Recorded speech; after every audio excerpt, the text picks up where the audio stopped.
Before we dive in, don't forget to like, subscribe, and share this video with your friends and family. Also, let me know in the comments where you're watching from and what time it is for you.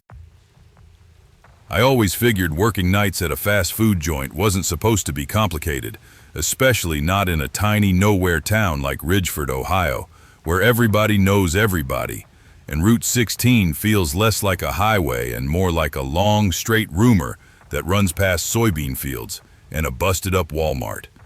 I was 17, barely holding myself together between school, my shifts, and trying to help my aunt keep the lights on after my mom passed the year before, and the night shift at the Burger King off exit 42 paid $1 more an hour than the daytime crew.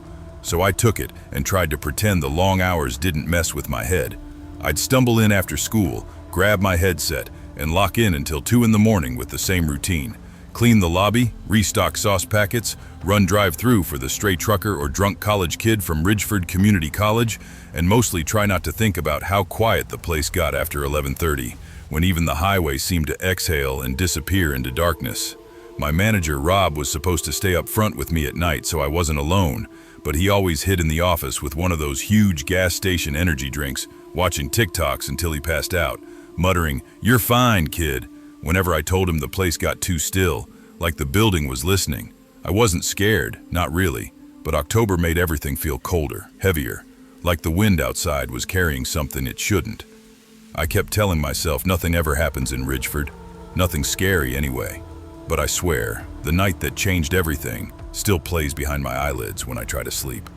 Sometimes I hear things when the heat kicks on, short breaths, a wet chewing sound, and I have to turn on every light just to remind myself I'm not back in that building. It happened on a Sunday. Rain had been coming down all day, the kind that makes the pavement shine black like oil, and the whole town felt empty. No cars on the road except one sheriff cruiser that idled by every hour. By 11:10, the lobby was spotless, chairs flipped, music off, and I had just started counting the cash drawer when I heard the front door chime. I jumped. It was rare to get anyone inside that late, and I turned, wiping my hands on my apron, ready to use my customer voice. A guy stepped in, soaked, his jacket plastered to him like he'd climbed out of a lake, water dripping onto the floor in steady taps. He didn't shake off the rain or wipe his face. He just stood there, breathing through his mouth like each inhale took effort. "Hey, sorry man," I said, trying not to stare. "We're closing the lobby in like 10 minutes. He looked up slowly, and the first thing I noticed was his eyes, too wide, too bright under the dim lights, like he was forcing himself to stay awake. "Just want a Whopper," he said, except the words came out wrong, rough, like he had gravel stuck in his throat, or he hadn't spoken in a while. I nodded quickly, avoiding eye contact, and turned to make it. Something about his presence made the kitchen feel smaller, the air tighter. When I handed him the bag, he brushed my fingers by accident, and his skin was ice cold, like he'd been standing outside in the rain for hours. "You working alone?" he asked, craning his head to look past me into the dark corner booths. "Nope," I lied fast. "Manager's in back, he's mopping." The guy smiled, but it wasn't right. His teeth, too small, too many, like a bunch of baby teeth packed together. I froze for a second, heart punching my ribs, and he turned without another word, walked out into the rain, didn't even pull his hood up. I locked the doors behind him even though I wasn't supposed to until midnight. Everything in me said, don't let him walk back in. The building felt colder after he left, and I kept glancing at the lobby windows, expecting him to still be standing there. I tried to shake it off, told myself I was overreacting, tired, grieving my mom harder this month because it was close to the anniversary. But then, little things started feeling wrong. The men's restroom door was cracked open even though I'd checked it earlier and shut it. When I pushed it open, the mirror was fogged over, like someone had just taken a steaming shower. But our water doesn't get hot enough for that, and no one else had come in. Then I noticed camera 4, the one above counter 2, was static. Every other feed was clear. Only the one pointed at where the man had stood was flickering gray. My throat tightened. Something wasn't right. When I walked past the window closest to the soda machine, my whole body stopped cold. A tray sat there, clean, dry, except for a half-eaten Whopper, a real one. Wrapper peeled halfway back, bite marks, but no one had eaten in the lobby, I'd served exactly one person, the man who'd taken his food to go. I told myself it had to be Rob messing with me. He liked pulling dumb pranks. But the bite marks didn't look normal. The bun wasn't torn like a human bite. More pinched, like something had pressed tiny, too many teeth into it. The drive-thru headset on the counter crackled. I flinched. Then a whisper slid through the speaker, thin and slow. Eli? My name. Not my full name, Elliot. Not Kid, the way Rob said it. Eli, said like someone trying out the sound for the first time. I ripped the headset off and backed away. Rob, I yelled, voice cracking. There's someone in here. I ran to the back, slipping slightly on the wet floor near the dish. Rob was slumped in the office chair, headphones in, completely knocked out. I shook him. Dude, wake up. Someone's inside the store.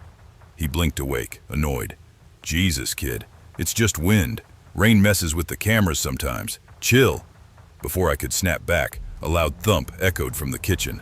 Not a normal noise, not metal shifting or a fry basket dropping. This was wet, heavy, like something hitting tile that shouldn't hit tile.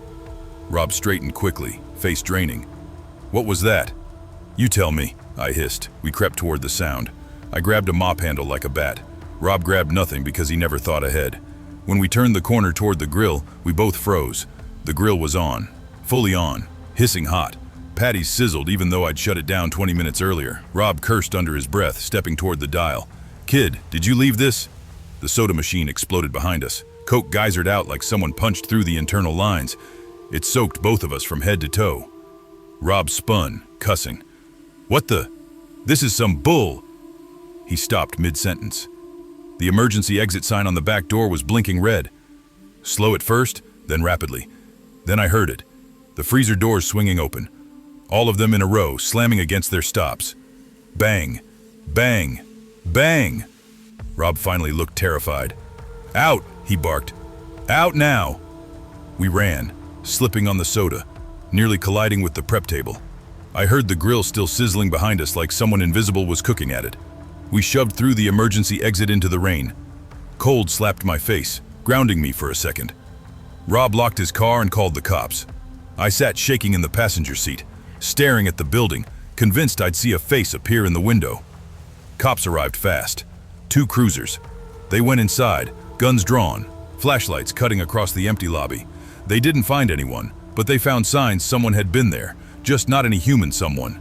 The freezer doors were wide open, no forced entry anywhere, and inside the walk-in were every single burger bun in the store stacked into a perfect pyramid, reaching almost to my chest. Perfect. Not one out of place. On top of the deep fryer, 6 feet up, a single muddy footprint. The print was long, narrow, not a shoe print, more like a bare foot with too many small toes. They made us stand outside in the rain while they finished checking the place. One officer asked if I'd been drinking. Another asked if Rob had enemies. Nobody asked the right question, the one that mattered. What the hell was here? The corporate sent a regional rep the next morning, a woman in a blazer too clean for a place that smelled like grease no matter how much bleach you used. She smiled like she already decided we were lying. Probably a prank, she said. Kids these days break in, rearrange things for TikTok. I wanted to scream. Who builds a perfect bun pyramid and leaves tiny tooth bite marks for TikTok? They fired Rob a week later, saying he violated night shift protocol. I think he knew it wasn't really his fault, but he didn't fight it. He left Ridgeford 3 days after and moved to Dayton. Won't answer my texts. I quit the same day they canned him. Didn't even clock out. I just dropped my apron and walked out. I tried to forget the whole thing. Tried to convince myself grief had messed with my head, but every time I drove past that Burger King on the way to my evening GED classes, the building looked wrong. Too quiet. Too still. A month later, around midnight, rain spitting on my windshield. I glanced at the place like I always do, just out of habit. The open 24 hours sign flickered. Same rhythm as that night. Slow. Fast. Slow. Then something moved behind the counter. A tall shape hunched, leaning too far forward like its spine bent the wrong way. I blinked and it was gone, but the flickering light didn't stop. The next day, someone posted on the local Ridgeford Facebook group. Anyone hear what happened at BK last night? Fire alarms went off at 12:17, but no smoke inside. No one answered. People joked. I didn't, because sometimes, late at night, when I can't sleep and the house feels too quiet, I swear I hear my name whispered in that same gravelly voice. Eli. And I wonder if whatever walked into my store that night wasn't looking for food. Maybe it was looking for someone alone, some kid trying to make rent. Some kids are just like me. If you work late nights, especially in small towns, people forget to lock up. And you see a man soaked to the bone, smiling with tiny baby teeth. Do one thing. Don't talk to him. Don't check the bathrooms. Don't look at the grill. And for the love of God, don't ever turn your back on the freezer. I didn't believe in ghosts. Still don't.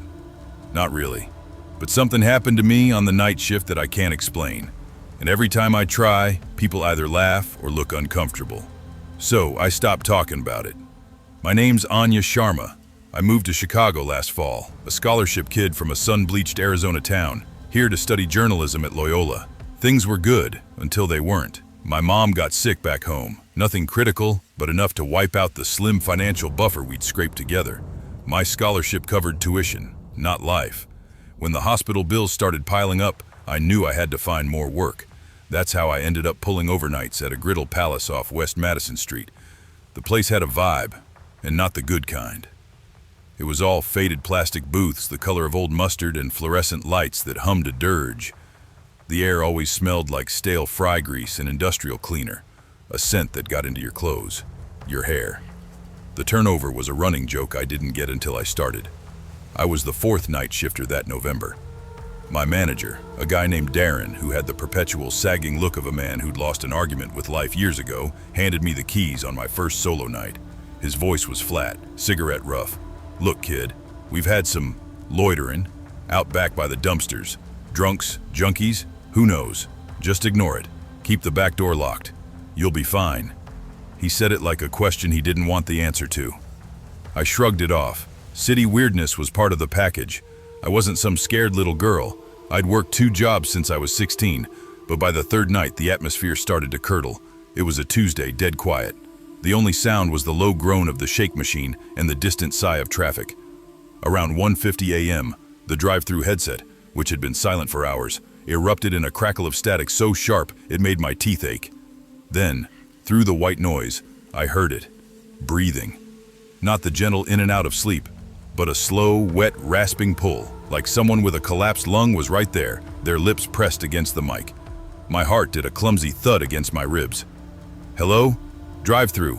Can I help you? Nothing but that ragged breath. I swiveled to the security monitor, a chunky old CRT showing 4 grainy views of the empty lot. The drive-thru lane was deserted, just a puddle of oily water shimmering under the sodium light. But my eyes flicked to the lobby camera feed. Near the condiment island, a shadow seemed to detach itself from the deeper gloom by the wall. It was just a blur, a shift in the pixels. Probably a trick of the light. I tried to swallow, my mouth dry. Probably a short in the wiring, I muttered to the empty restaurant, my voice too loud. This old junk. I walked out from behind the counter, my sneakers squeaking on the linoleum. The lobby was freezing, a chill that had nothing to do with the AC. As I approached the condiment stand, a single packet of ketchup, sitting perfectly centered on the counter, simply dropped. It didn't slide, it didn't teeter. 1 second it was there, the next it was on the floor with a soft palp. No draft, no vibration from a passing truck, just silence, and then that small, definitive sound. A cold knot tightened in my stomach. The feeling of being watched wasn't a metaphor anymore. It was a physical pressure between my shoulder blades. I hurried back to the register island, turning on every under-counter light, bathing my little fortress in a harsh white glow. "Get a grip, Anya," I whispered. "It's a ketchup packet. You're tired. You're stressed about Mom. That's all." But the next night, Wednesday, I made a lie of all my rationalizing. I was in the middle of dropping a basket of frozen fries into the hot oil, the furious sizzle drowning out everything, when I heard it. 3 knocks. Not from the front glass doors. Not from the back. These came from inside the building. They were sharp, deliberate, and they echoed from the direction of the old kitty corner, a relic from the 90s that had been boarded up years before I started.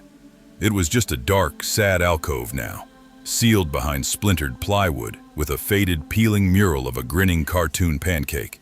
The fry basket froze in my hand, hovering over the oil. The sizzle faded to a hiss. My ears strained in the sudden quiet. No follow-up. No sound at all. Slowly, I set the basket down, wiped my hands on my apron. "Hello?" I called out, trying to sound annoyed, not terrified. "Manager's in the back. Do you need something?" Silence. "No, seriously, this tastes like expensive steak. Real expensive." He simply nodded. Then, "You will receive weekly shipments. Only you will handle them. You will not speak of this. Understood?" "I guess." He walked toward the back door, paused, and said, "If anyone asks, you've never met me," and left. I told myself I didn't like the patty. But I was lying, because that same night, Tiffany texted, "Hey Devin, there's a cooler here addressed to you. You expecting something?" I drove back to work even though I wasn't on shift. Inside the cooler, more patties. I cooked one, then two. It was like nothing I'd tasted before. Addictive. Satisfying in a way food isn't supposed to be. But that night, something felt wrong inside me. My skin tingled, my stomach twisted. My reflection in the bathroom mirror looked off. My eyes seemed darker, not in color, just in something.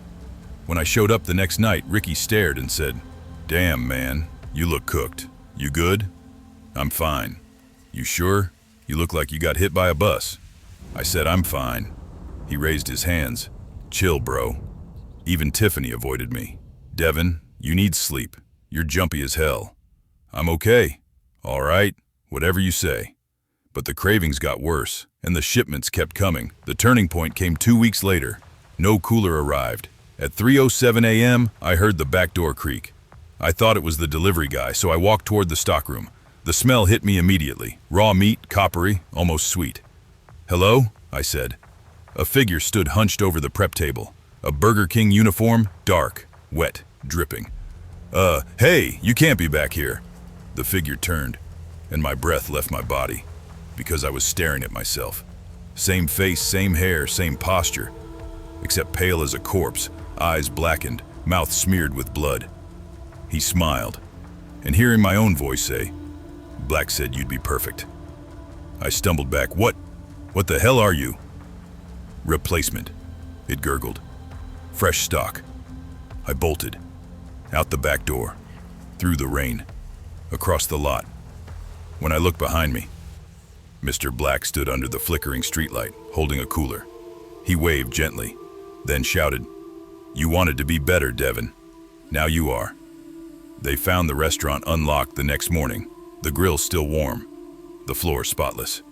My uniform shirt neatly folded on the counter. The police questioned Tiffany and the crew. No one could explain anything.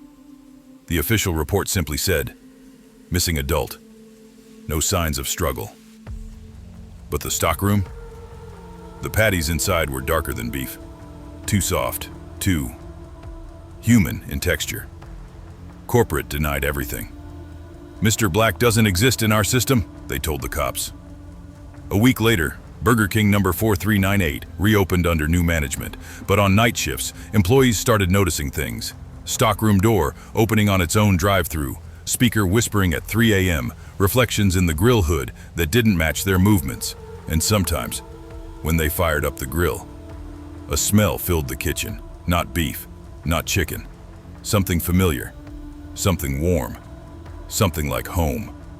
And on windless nights, truckers swear they see two shadows standing behind the building, one tall man in a suit and one who looks a whole lot like me, still smiling, still hungry.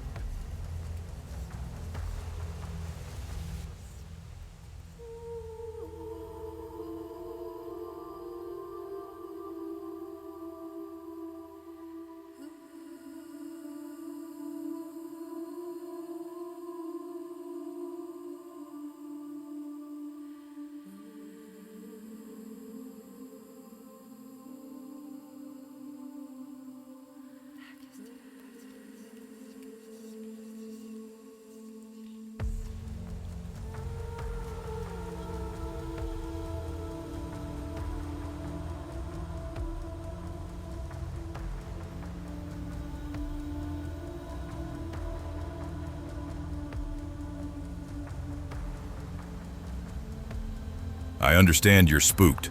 Let's just look." He unlocked the door and walked in, his posture radiating weary skepticism. I followed, keeping close. He went through the kitchen, checked the back office and the storage closet.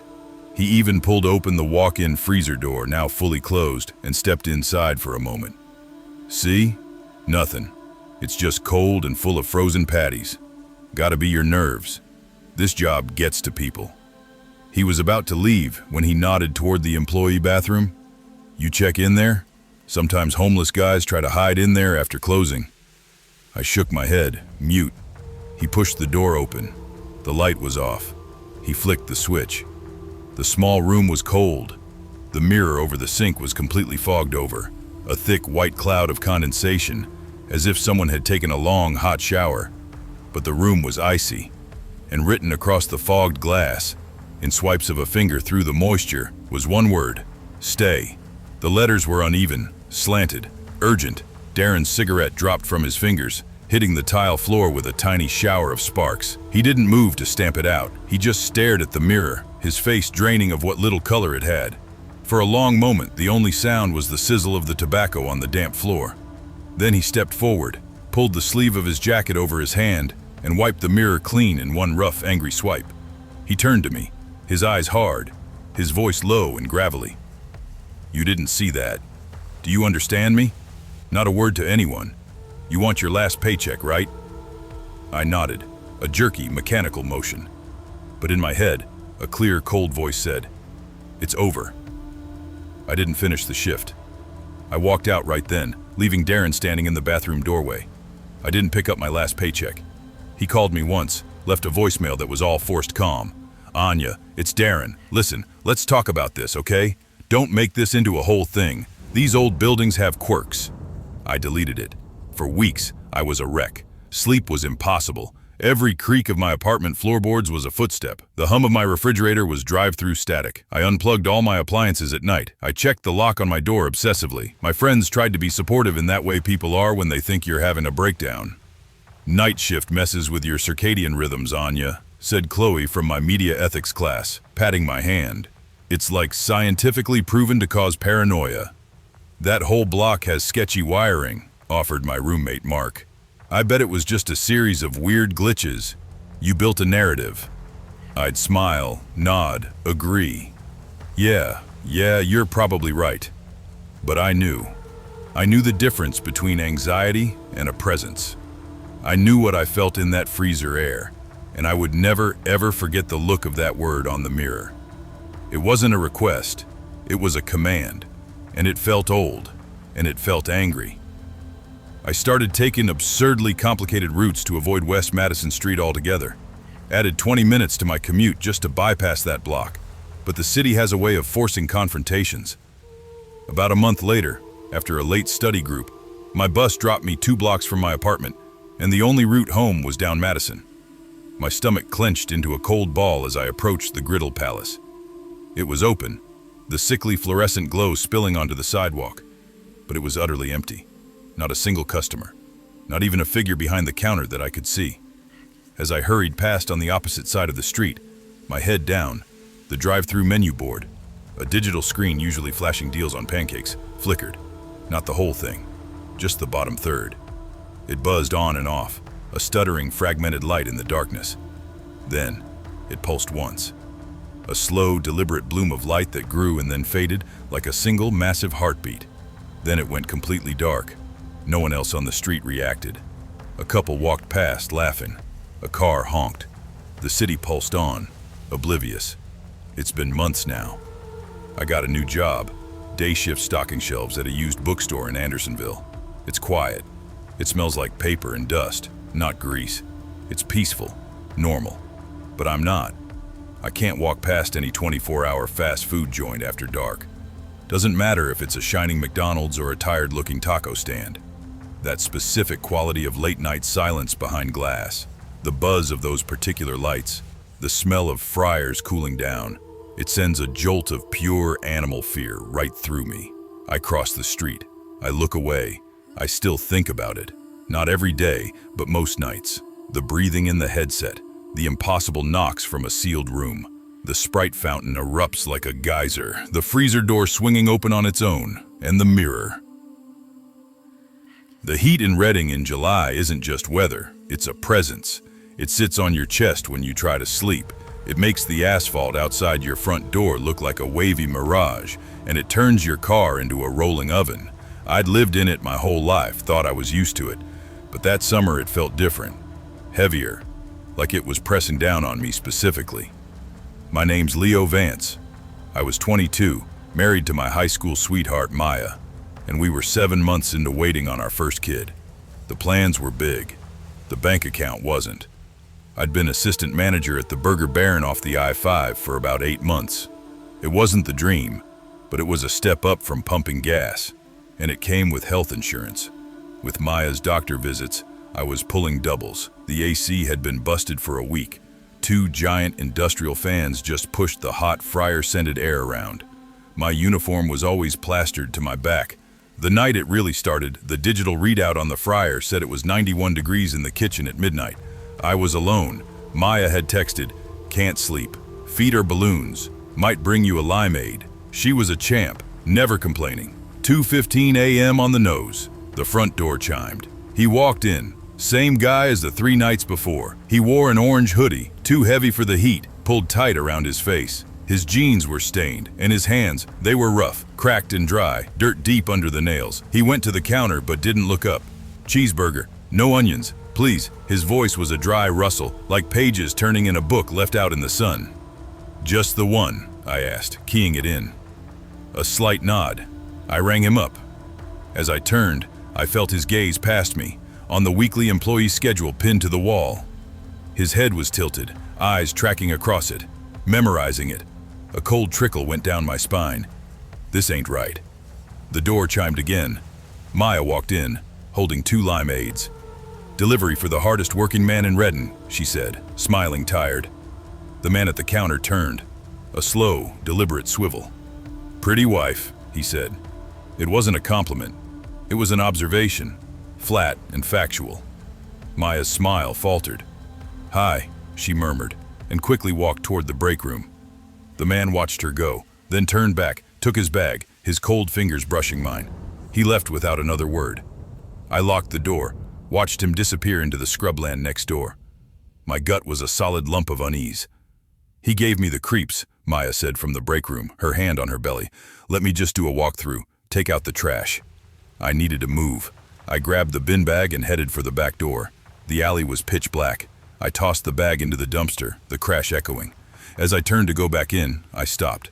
The door was unlocked. I always locked it. I remembered the distinct click before midnight. But now the latch was popped. The door was cracked open half an inch. My blood went cold. I pushed inside. Everything looked normal. Then I saw the prep counter. All the kitchen knives were laid out, in a perfect straight line. The big chef's knife, the serrated one, the paring knives, even the little utility knife. Handles aligned, blades pointing toward the dining room, gleaming. I hadn't heard a thing. My eyes darted, landing on the walk-in freezer door. Taped at eye level was a piece of paper, a crayon drawing. I walked over, legs like wood. It was a house, a simple boxy house with brown vertical siding, a mailbox with a red flag, a squiggly porch swing. Our house. In front were 3 stick figures, one tall, one round-bellied, a tiny one between them.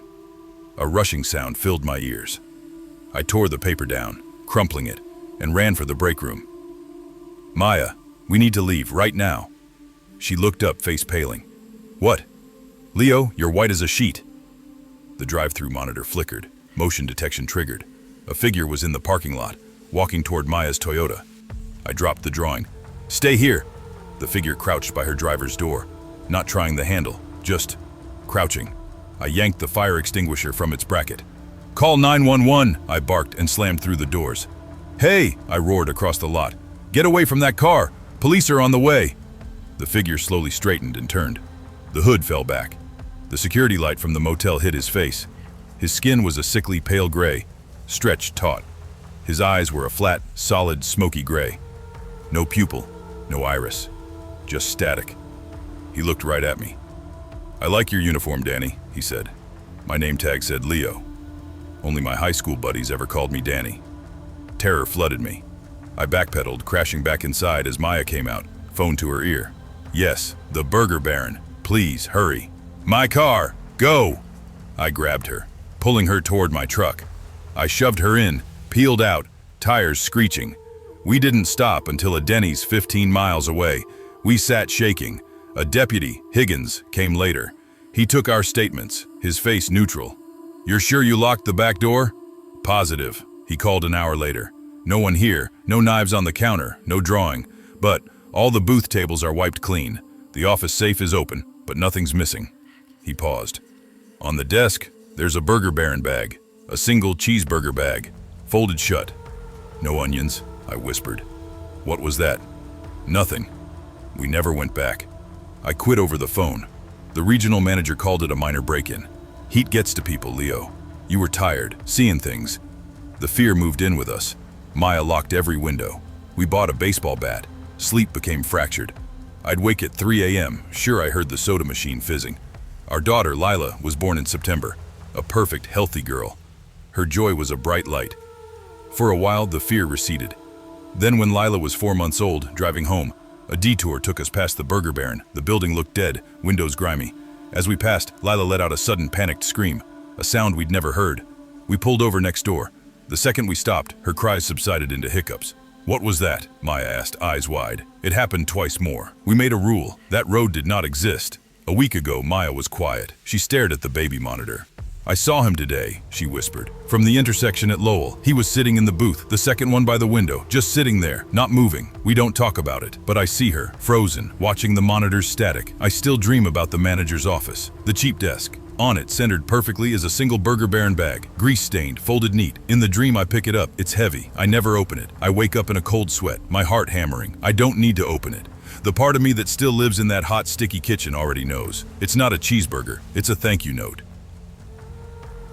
I was 17 when everything went sideways. Old enough to close the Burger King off Lincoln Highway by myself, but young enough to still think fear was something that happened to other people, not to kids like me. Just trying to help keep the lights on at home after my mom got laid off from the factory in Joliet, and my stepdad bailed 2 months later with the rent money, leaving us scrambling and pissed and way too used to stretching ramen into 3 meals. And sometimes I'd catch Mom staring at the sink like she was trying not to cry, like she was trying to swallow the whole damn world at once. So when my friend Melvin told me BK was hiring overnight crew, I didn't even think twice. I filled out the app in my school hoodie, smelling like bus exhaust and cafeteria fries. And the manager, this guy named Travis, hired me in 5 minutes flat because, as he put it, ain't nobody else stupid enough to want to work past 2 a.m. in this neighborhood. Except he said it with this half laugh that didn't feel like a joke, more like a warning I didn't catch at the time. And anyway, Mom needed the help, so I said yes, learned the grill, learned the drive-thru, learned how to mop up ketchup like it was blood, learned how to ignore the weird scratchy sound the freezer door made even when it wasn't moving, learned how to pretend the flickering dining room lights were just old wiring and not something staring back from the dark. And every night I worked the late shift. My little cousin Trey would come sit in the corner booth with his cracked iPad because my aunt worked nights at the hospital and he hated being home alone after he swore he heard someone talking through the vents one night, whispering his name. And even though he tried to play it cool, I knew he got scared easy, but he felt safer sitting in the restaurant with me, hoodie up, headphones on, feet curled under him like he was trying to make himself smaller. And I told him it was fine, that BK was boring as hell, that nothing ever happened except drunks wanting Whoppers at 2 a.m. But the truth was, the building always felt wrong. Like it used to be something else before they slapped the King logo on it. Like the walls remembered something I didn't know, especially the back hallway near the freezer where the tiles were always damp no matter how often we mopped. And Travis would joke, yeah, this place got a personality. But long as it don't ask for a raise, I'm cool with it. And I'd laugh because it sounded like a joke. But sometimes at night I'd catch him staring down that hallway with this tight look on his face, like he was listening for something, like he knew more than he let on. It was a Tuesday in early winter when the real shit happened, the kind of cold that gets into your clothes and stays, the kind of night where even the drunks stayed home, and by 2:45 a.m., the only sound was the hum of the fryers and Trey tapping his screen, whispering, "Bro, come on," under his breath at whatever game he was playing. and I was wiping down the soda counter when the headset crackled, this old broken static like someone dragging their breath across the mic. And then a voice I'd never heard asked, real slow, "Y'all still open back there?" But the order screen didn't light up, and usually you at least hear a car pull up or see headlights. But when I looked at the drive-thru camera feed, it was just darkness, like the camera was swallowed by it. And I said, yeah, what can I get you?" Trying to sound normal, but something in the voice felt off. Not threatening exactly, more like it wasn't shaped right, like it was someone listening to humans talk and trying to copy it. And the voice said something warm, dragging the words out like it was chewing them. And I told myself it was someone messing around, maybe some trucker bored on the CB radio. But then the mic popped like someone blew directly into it, and the voice said, "I see you," almost gentle, and my stomach twisted because I hadn't said a damn word into the mic for 10 seconds. So I took the headset off fast and tossed it onto the counter, telling myself it was glitching. But the fryer suddenly kicked on even though I hadn't touched it. And I heard the basket drop, like invisible hands were lowering it. And the smell hit me a second later. Burning meat, old and sour. The kind of smell you get when the freezer breaks. And I backed up, heart going crazy, calling out, "Yo, Trav, is that you?" But Travis didn't answer, and his truck was still parked behind the building. But I hadn't seen him in like an hour. Not since he went to check inventory in the back, which he always said but never actually did. And I stepped toward the hallway, telling Trey, "Stay right there, man. Don't move." And he nodded without looking up, headphones half off his ear. The hallway was darker than usual, like the light was dying, and the freezer door was cracked open an inch, just enough to leak that cold chemical smell. But what froze me wasn't the door. It was the cardboard Burger King crown lying on the floor in front of it, half folded like someone had tried to break it, and a greasy fingerprint on the front, long and smudged like whoever touched it didn't have normal fingers. And I started backing away because something told me the freezer wasn't empty. Something told me someone, or something, was waiting behind it. And right as I turned, I heard Trey shout from the dining room, "Yo, who the hell is that?" And I ran, heart punching my ribs. And when I reached him, he was standing on the bench seat, pointing toward the kids' play area, the big plastic tubes and slides that had been closed since before I started, taped off, half dismantled, but something was inside it, shifting slow, like a body dragging itself forward. And I whispered, "No way. No way, man. No one should be in there." And Trey whispered, I told you something was moving." And then we both froze, because the soda machine behind us hissed, then blasted every nozzle at once like a damn sprinkler, spraying Sprite and Coke across the counter. And Trey yelled, "What the f—" But I grabbed his arm and yelled, "Let's go!" And we bolted toward the back exit by the mop sink. But the moment I hit the push bar, something on the other side shoved back, hard, like a shoulder slamming the door from outside, even though I hadn't heard anyone come in. And Trey started crying. Not loud, just these frantic breaths, saying, "Please open it, please open it." And I used my whole body weight to hit the bar again, and the door finally gave way, throwing us into the freezing night. And I didn't look back, just grabbed Trey and sprinted across the lot toward the gas station where an older guy named Ray worked nights. And he saw us through the glass and immediately buzzed us in because we must have looked insane, both of us panting, Trey shaking, me smelling like fryer grease in fear. And he asked, "What the hell happened?" But I just grabbed the phone and dialed 911 with hands that wouldn't stay still. The cops showed 20 minutes later, slow, like they didn't believe it was serious, and they searched the restaurant with flashlights, came out shrugging like we were dumb kids, saying, "Nothing back there but a busted freezer and a lot of grease." And when I asked, "Did you see Travis?" they just said, "Manager wasn't inside," even though his truck was still right there, coated in frost, keys still in the cup holder. And they told us to go home, that maybe we were overtired, maybe we saw a raccoon in the play area, maybe the headset caught interference, all that typical dismissive crap. And I quit that same night, told Mom everything, told her I didn't care if we had to pawn the TV, I wasn't going back. And she didn't argue, not after Trey backed up every word, not after he told her he saw a face inside the play tube, stretched wrong, like someone smiling through plastic. A week later, BK shut down temporarily for maintenance. But when I stopped by to pick up my last check, the new manager, some corporate guy with a stiff smile, told me Travis never clocked out, and they assumed he abandoned the job, but his truck stayed in the lot for 3 more days before someone finally towed it, and the cops said he probably skipped town, maybe got into some trouble, but that made no sense because he left everything behind. Wallet, jacket, his old flip phone he always kept on him like it was a lifeline, and I knew deep down he didn't leave through any door a human could walk through.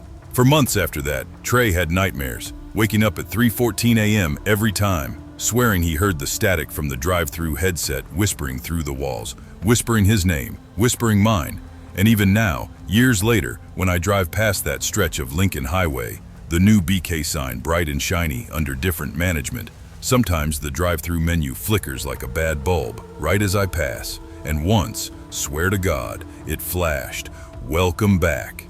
Even though I wasn't wearing a uniform, wasn't in my old car, wasn't anything that place should recognize, but it felt like something behind the walls knew me anyway, like it remembered the night I ran, like it was waiting for me to come close enough to hear the headset crackle again.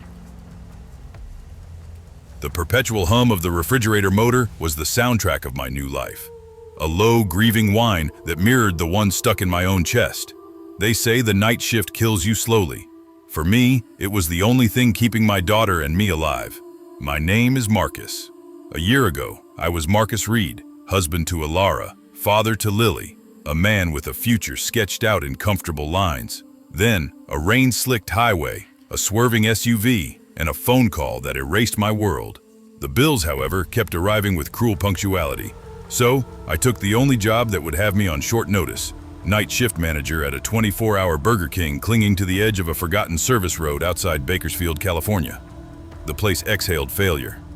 The iconic sign buzzed and flickered, the K perpetually dark. Inside, the air was a greasy film that clung to your skin and settled in your lungs.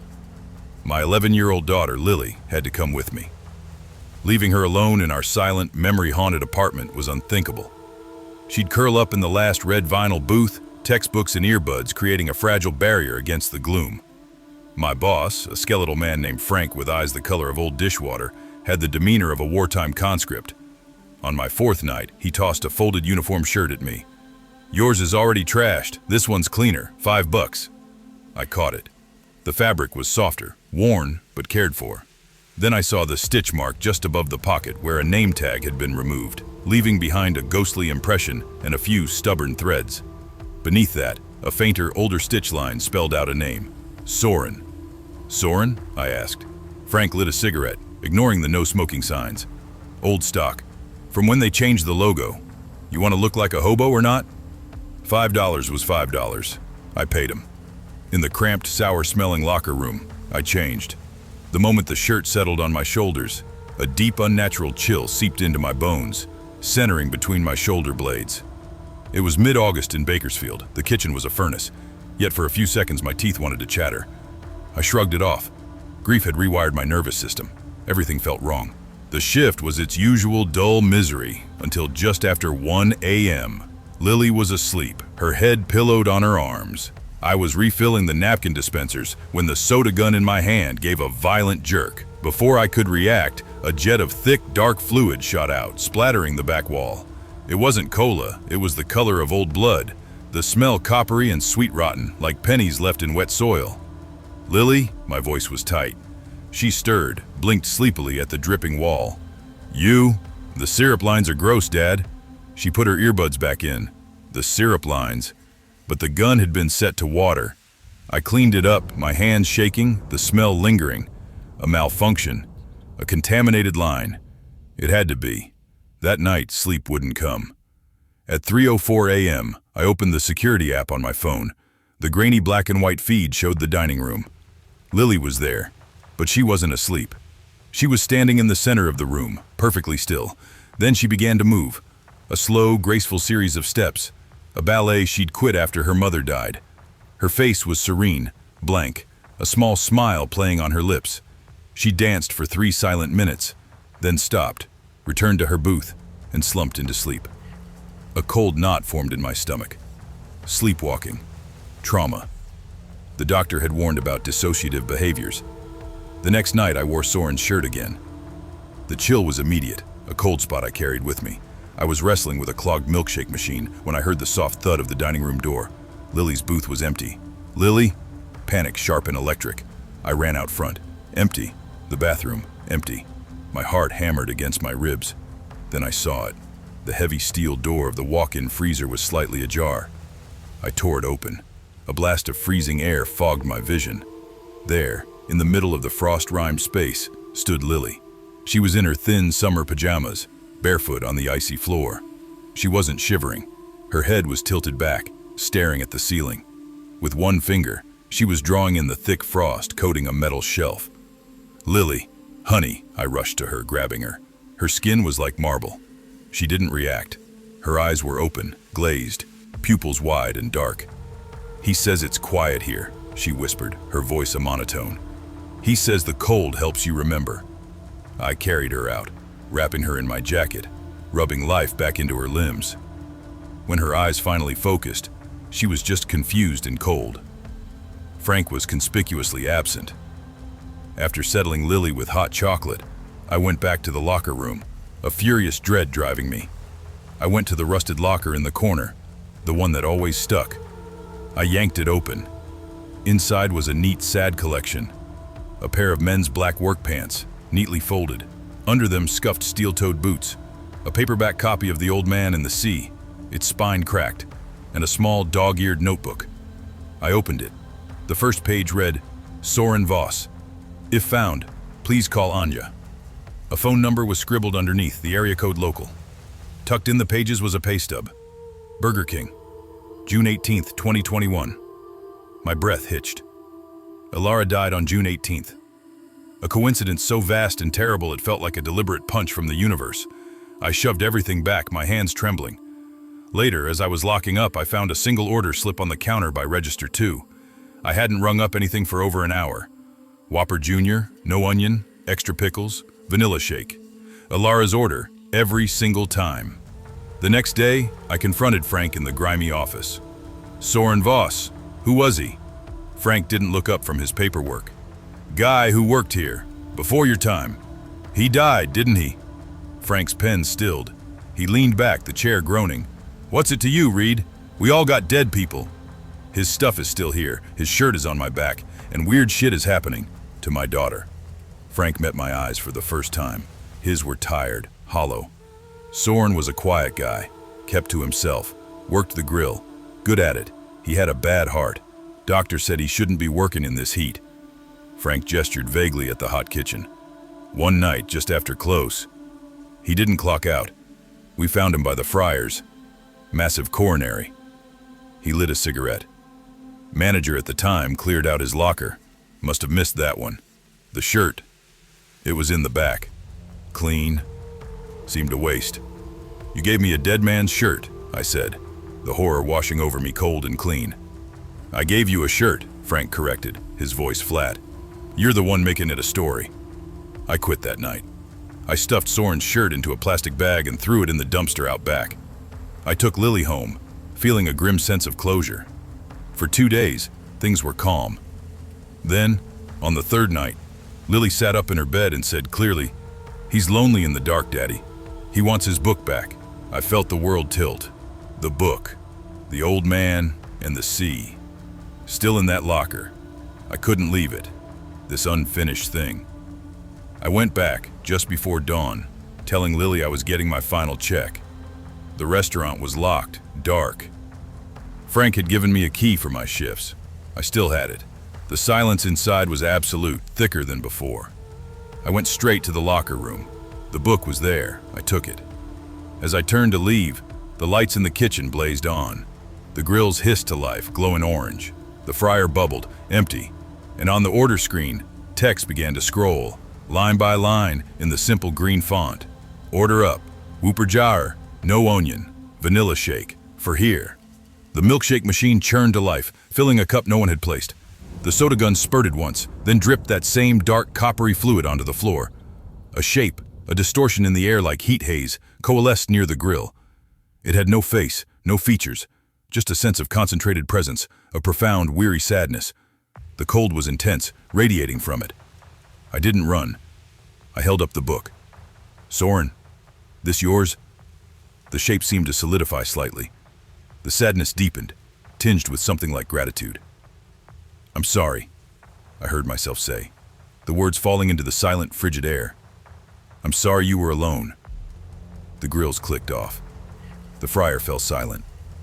The lights dimmed, then went out, leaving only the pale dawn light seeping through the dirty windows. The presence was gone. The cold receded, leaving behind only the normal, stuffy heat of the building. I left the book on the counter, near the pass-out window where finished orders waited. I locked the door and never went back. We moved to a small town in Oregon. I got a day job at a hardware store. Lily still has night terrors, but they're less frequent. Sometimes she'll hum a tune I don't recognize, something slow and melancholy. Last week we passed a Burger King on a road trip. Lily, now 12, glanced at it, then looked down at her hands. "He wasn't a bad guy, Dad. He was just really tired." I nodded, my throat tight. "I know, honey. Grief is a kind of ghost. It haunts the living. But sometimes I think the dead are haunted too. Haunted by the lives they left, by the small, mundane things that tethered them here. A favorite book, a routine, a uniform shirt. And sometimes, all they want is for someone to see them, one last time, and to say the thing no one got to say when it mattered.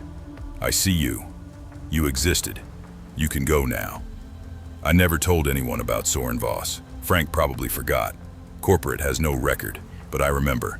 And in remembering, I finally began to let go of my own ghost. Not with a scream, but with a whispered apology in a cold, empty kitchen just before dawn. I was 32 when everything in my life snapped in half like a dried-out wishbone. The kind you pull apart at Thanksgiving, hoping for something better, but always ending up with the smaller piece. And by then, I was used to losing. Jobs, money, sleep, people. But losing my brother Evan hit different. And no matter how many months passed after the accident, I still heard the sound of him laughing every time I walked past the garage where we used to fix old dirt bikes together. And I'd catch myself turning like I expected him to be there, wiping grease off his jeans with that stupid grin he always had, saying, "Bro, hand me the socket, not the damn flashlight." And I'd laugh and throw whatever tool was closest, because that's the kind of siblings we were. Close, in that messy, chaotic way only brothers get to be. When he died, it wasn't sudden, but it wasn't peaceful either. He spent 2 weeks in the hospital after the highway collision, 2 weeks of machines breathing for him, 2 weeks of my mom praying, 2 weeks of me pretending I was stronger than I really was. And when they unplugged him, I swear the whole hallway went silent, like even the air didn't want to move. After the funeral, after everyone left, after the casserole stopped coming, after Mom moved in with my aunt in Kansas City, I ended up alone in a 2-bedroom apartment in Maple Ridge, Missouri, staring at the empty room that used to be Evan's when he stayed over on weekends. And it felt like standing on the edge of a cliff, waiting for something to pull me down. Money dried up fast. Grief does that. Makes you forget to work, forget to care, forget to pay bills. So when I saw a now hiring sign flapping against the broken window of the Burger King on Elmwood Road, I walked inside and said, "Yeah, man, I'll take nights, whatever you got." And the manager, this lanky dude named Ronald, everyone called him Ronnie, looked me over and said, "You sure you want nights? Folks don't stick around too long on graveyard." And I shrugged because nothing scared me anymore, not after watching my brother fade away under fluorescent hospital lights. And I said, "I just need the hours." And he nodded slow, like he'd heard that before, and said, "Clock in tomorrow at 11. That first night felt normal, quiet even, empty parking lot. AC rattling like it was dying, fryers hissing, dining room dark except for the buzz from the neon open sign reflecting off the soda machine, and the shift crew consisted of only me and Raina, a girl younger than me by at least a decade but sharp as hell, sarcastic, always chewing gum like it owed her money, and she handed me an apron and said, "If something leaks, ignore it. If something growls, ignore it. If someone knocks at the back door after 2 a.m., ignore it extra hard." And I laughed because I thought she was joking. But she didn't smile, just flipped a basket of fries and said, "I'm serious, dude. We closed the lobby at midnight for a reason." That first week was just work. Tired customers, teenagers messing with the drive-thru speaker, drunk folks ordering 10 Whoppers and only paying for 2. And me, trying to forget how empty my apartment felt every morning when I got home, and I'd crash on the couch listening to the old voicemails Evan left me, the ones where he'd say, "Pick up the phone, man. I know you're home." And I'd replay them until I fell asleep, because hearing his voice hurt less than the silence. But the second week, things shifted, slowly at first. Drawers opening in the prep area, AC shutting off for no reason, the speaker in the drive-thru picking up static like someone was breathing into it. And one night, Raina said, "You heard the stories, right?" And I said, "No, but I'm guessing you're about to tell me." And she leaned on the counter like she was trying to stay awake and whispered, "A guy disappeared here last year. Cashier named Devin. Good dude, funny, always brought us donuts from Quick Trip. One night he went to take out the trash and didn't come back. They found the dumpster open, but no Devin, no nothing. Just a pair of black work shoes sitting right in the middle of the parking lot like someone placed them there. And I told her she was messing with me, but she just shook her head and said, 'Ask Ronnie if you don't believe me.' And that night as we closed, the fryer made this horrible choke grind sound, loud enough that I stepped back and said, 'Yo, that thing good?' And Raina muttered, 'It does that when it wants to,' which made zero sense. But before I could argue, the drive-thru headset, lying on the counter, not even on my ear, crackled with static. Then a voice whispered, 'Where's my order?' Soft, slow, not angry, not human either. And Raina froze with the fry basket half lifted, whispering, 'Don't answer it.' But I grabbed the headset and snapped, 'Listen, man, kitchen's closed, pull up tomorrow.' And the voice whispered again, 'I see you,' dragging each word like it was tasting it. And the camera feed suddenly flickered on, the screen showing the drive-thru lane. But instead of the usual grainy footage, it showed darkness, like the camera lens was covered with something thick. And then a shape moved closer, too tall, too thin, head bent like it was trying to fit into the frame. And Raina ripped the headset off my head so hard my ear stung, and she hissed, 'Don't engage with it!' And she shut the whole system down. I tried to laugh it off, but later that night, as she counted the till, she said quietly, 'Devin heard that voice the night he disappeared.' And for the first time since Evan died, fear crawled into my chest like ice. 2 nights later, I saw something of my own.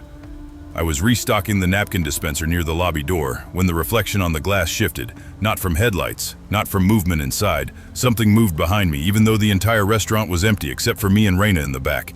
And when I turned around, no one was there, but the napkins were scattered like someone had dragged their hands through them. That same week, I had to start bringing Evan's old hoodie to work because the back hallway by the walk-in freezer was freezing, colder than it made sense for a hallway to be, like walking into a meat locker even with the freezer door closed. And once, when I passed it, I heard humming. Not loud, not a song I recognized, but a low hum with a shaky rhythm like a person swaying back and forth. I told myself it was a pipe vibrating, but deep down, I knew better. The next real incident hit on a stormy Thursday. Heavy Missouri rain slamming the windows. The parking lot turned into a shallow lake, and around 2:37 a.m., the power flickered just once, long enough for every light to go black and for the fryer to silence. And in the darkness, through the rain, someone knocked, 3 slow knocks, on the locked lobby doors. Raina whispered, "Don't move," but I stepped forward anyway, because something in me expected to see Evan standing out there. Maybe because my grief was pulling strings inside my brain I couldn't control. But when the lights buzzed back on, the doors were empty. No person, no footprints, just rain hitting the pavement. Later, as we were closing, I heard that voice again coming from the walkie we used to communicate between front and back, even though Raina's walkie was off.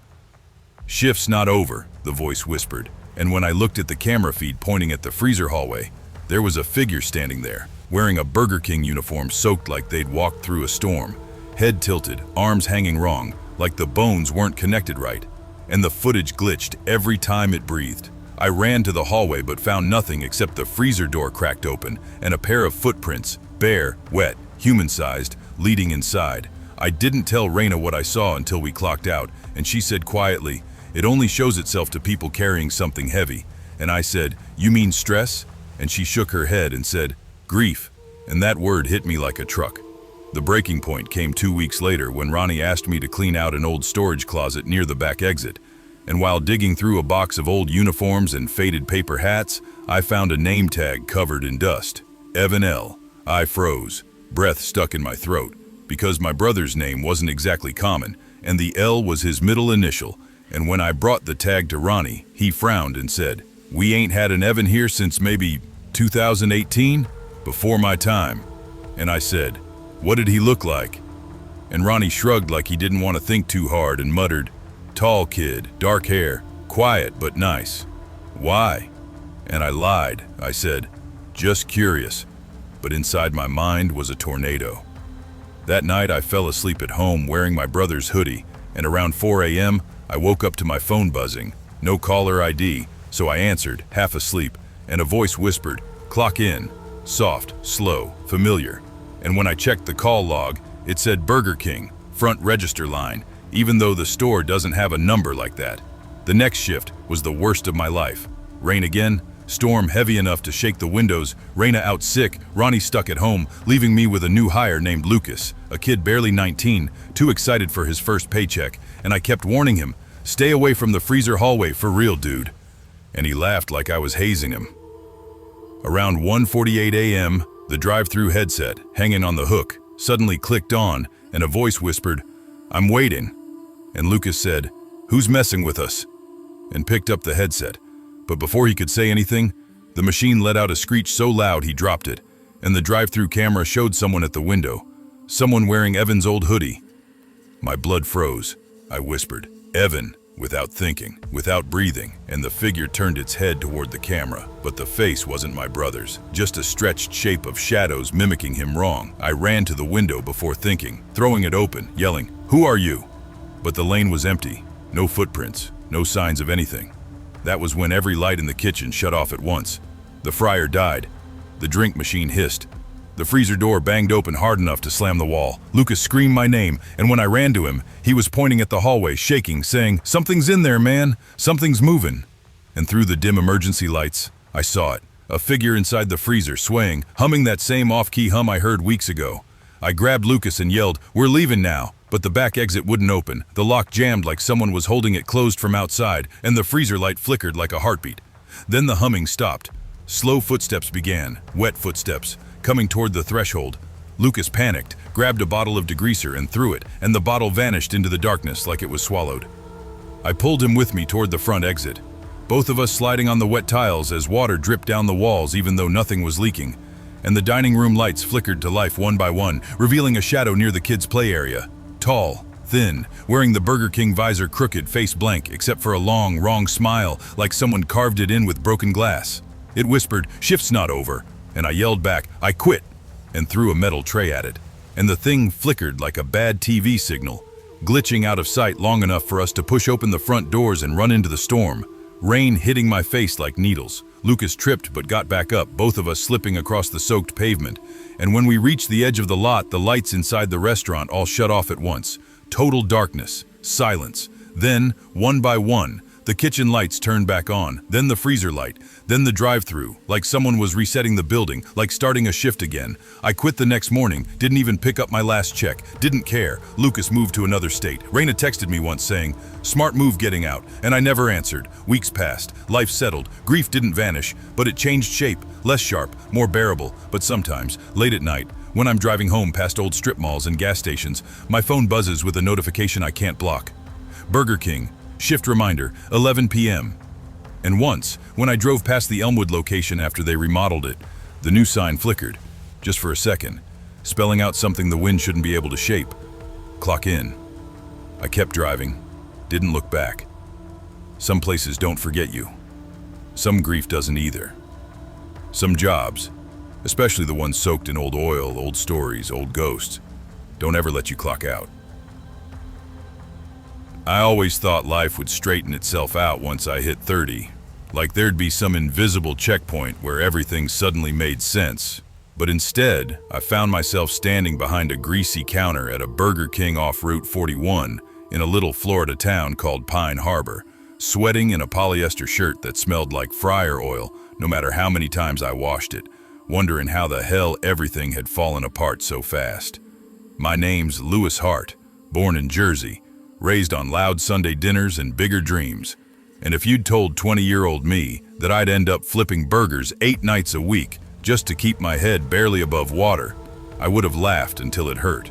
But that was before the layoff at the auto plant, before my mom's stroke, before the bills started stacking like Jenga blocks ready to collapse, and before my brother, the only family I had left, disappeared without so much as a voicemail, leaving me alone in a house that creaked at night like it was grieving with me. And the only job I could get in this ghost town heat was night shift supervisor at the Burger King that locals called the King's Crypt, because half the building looked like it was built over a drainage ditch and the lights flickered like a dying heartbeat. People joked, but when you spend enough nights in that place, you know something's wrong. Something under the floorboards, something behind the walk-in freezer door, something in the vents that whispers when the fryers shut off. And the first night I heard it, I told myself I was just tired, but deep down, I knew Pine Harbor wasn't normal, and this restaurant sure as hell wasn't. But rent was due, so I clocked in like always, tossed my backpack into my locker, and tightened my BK cap before heading out front, where the dining room was empty, except for a man in a faded trucker jacket, mumbling into his burger like he was praying. And the moment he looked up at me, his eyes didn't look like eyes at all, more like polished glass, reflecting back everything except himself. And he whispered, "You hear her yet?" And I said, "Sir, the lobby closes at 10. And he nodded real slow, like he already knew what I was going to say before I said it. And when he stood up, he left his untouched soda behind. But the ice inside it was melted into cloudy water, even though he'd just gotten it. And the cup was shaking, like something inside was still moving. 30 minutes later, Marla, the newest crew member, came rushing over from the prep table, pale as the freezer frost, saying, "Lou, I swear someone just said my name from the stockroom." And I laughed it off even though the hair on my arms stood straight like static, saying, "Relax, kid, this building makes weird sounds, that's all." But she shook her head and whispered, "It wasn't the building, it was a woman." And the way she said it made my stomach knot, because a woman's voice had been haunting my dreams for weeks, soft and scratchy like someone trying to talk through a handful of gravel, saying my name over and over until I woke up sweating. And I never told anyone that, not even my brother before he vanished. But the second she said it, it felt like something cold crawled up my spine, and I tried to brush it off, tried to be the calm shift lead, said, "Get back to slicing tomatoes, we're good." But then the drive-thru headset beeped, even though no car pulled up, and a voice whispered, "Order for Louie," dragging out my name like it was being pulled underwater. And Marla's eyes went wide, and she said, "Lou, tell me that's a glitch." And I didn't answer because my throat felt glued shut, but I forced myself to walk to the window anyway, pushed it open, and the parking lot was empty except for a dumpster swaying even though there was no wind. And when I closed the window, the headset hissed and the same voice said, "He didn't clock out." And before I could process it, the lights above the soda machine flickered once, twice, then went completely out, plunging the lobby into a dim glow from the streetlights outside. And Marla said, Nope, I'm not dying in a Burger King." And she grabbed her keys and bailed, leaving me alone with the fryers humming like a swarm of insects. And I should have gone home too, should have followed her out into the night and kept walking until I forgot this place existed. But something kept me there, something in that voice, something in those words. He didn't clock out. And suddenly it all hit me like a punch to the ribs, because my brother, the last place he worked before disappearing, was this Burger King. Same shift, same role, and he'd joked once that the freezer door breathes at night, and I told him to get some sleep, and then a month later, he was gone without a trace. No note, no message, just gone. And the cops said adults disappear all the time, and the landlord tossed his stuff, and life moved on except mine didn't. And now here I was, hearing the same voice that might have been the last thing he heard, and I wasn't running, not this time. I walked into the kitchen, past the fryer baskets rattling like someone was touching them, past the prep table where the lettuce bags rustled even though the AC wasn't blowing, and I put my hand on the walk-in freezer door, feeling it vibrate, just faint, like a heartbeat on the other side. And I whispered, "If you're in there, I'm opening it." And the light above the door popped, showering sparks, and the smell of burnt plastic filled the air. But I yanked the handle anyway, bracing myself for cold air, but the air that rushed out was warm, humid, and smelled like rain-soaked concrete. And the inside of the freezer wasn't a freezer anymore. It looked like a dark hallway stretching impossibly long, lined with old employee lockers that didn't belong to any BK I'd ever worked in. And at the far end, I saw someone standing, shoulders slumped, wearing a grease-stained Burger King uniform. And I said, voice shaking, "Tommy?" Because my brother had that same slouch, same build, same tired posture, and the figure lifted its head, slow like it weighed 100 pounds, and I saw his face, hollow-eyed, grayish, like someone had drained the life right out of him, except for the faintest flicker of recognition. And he whispered, "Lou, you came late." And I stepped forward, but the floor under my feet shifted like soft mud, and I stumbled, grabbing the wall which pulsed like skin. And Tommy lifted a trembling hand toward me and said, "Don't follow. Don't ever follow. She won't let you leave." And before I could react, a shape moved behind him, tall, thin, with limbs too long, and a BK visor perched on its head like a mockery of a smile, and it wrapped one bony arm around his chest and pulled him backward into the dark, and he screamed, "Clock out, Lou! Clock out now!" And the door slammed behind me, plunging everything back into cold, real freezer air, and the shelves crashed to the floor as the vents roared like a tornado, and I ran out, slipped on spilled ketchup, grabbed the counter, and bolted for the exit, kicking it open and stumbling into the parking lot where the sky split with lightning like the universe was warning me. And when I turned back, the restaurant's windows were completely dark, except for the soft glow of the drive-thru screen, where 3 words flickered in pale green text, "Did not clock out." And I backed away slowly, heart pounding like it was trying to escape my chest, and I didn't stop moving until I reached my truck. And even then, I sat there shaking, gripping the wheel until my knuckles went white. And when I looked down, my name tag, Lewis, shift lead, had been replaced with a different one lying in my lap. Old, scratched, covered in something dark and sticky, and it read, "Tommy Hart, Night Crew." And on the back in my brother's handwriting were the words, "If you hear her, run." And I tried to start my engine, but the ignition wouldn't turn. And from inside the dark restaurant, the drive-thru speaker crackled to life and whispered, "Order for Louie, ready for pickup." And that's when I left everything, my truck, my uniform, my badge, my whole damn life, and ran down Route 41 until my lungs felt like they were bleeding, and I never went back, not even to grab my things, not even to ask questions, because Pine Harbor swallows people, and the Burger King swallows the rest. And to this day, every time I hear a drive-thru speaker crackle on TV or pass a fast food place at night, I swear I hear the same voice whispering my name through static, slow, patient, hungry, reminding me that some jobs don't let you quit. They keep you on the schedule forever, waiting for you to clock back in.